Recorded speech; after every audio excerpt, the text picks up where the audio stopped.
La plaça de Riells del FAI plena de gent a l'espera de l'inici del pregó. Així s'ha donat el tret de sortir de la festa major del poble amb un èxit de participació i una gran dosi d'imaginació. I és que enguany el jove Eduard Batlles ha repetit en el seu paper de pregoner, però ho ha fet innovant amb un pregó audiovisual i interactiu.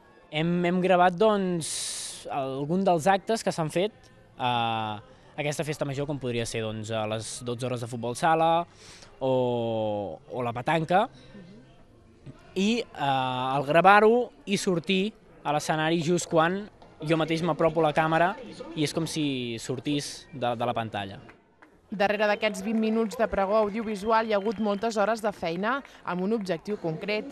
Transmetre més que un missatge més parlat, més oral, un missatge més xocant, més audiovisual i que sigui més vistós, que no la gent hagi d'estar pendent allò amb les orelles ben posades, sinó que sigui audiovisual i xocant.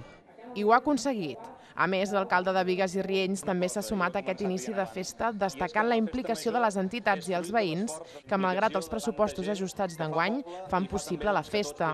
Gràcies a la implicació de molta gent que hi treballa es pot continuar mantenint una festa amb molts d'actes, també per la canalla, tots els actes que s'han fet al centre cívic, d'esports, d'escacs, de ping-pong, i això, clar, té poc cost si tens molta gent que col·labora. I després del tret d'inici oficial a la festa, els capgrossos, timbalers i grallers de Bigues i Riells han conduït tot el públic en cercavila fins al punt d'inici del correfoc.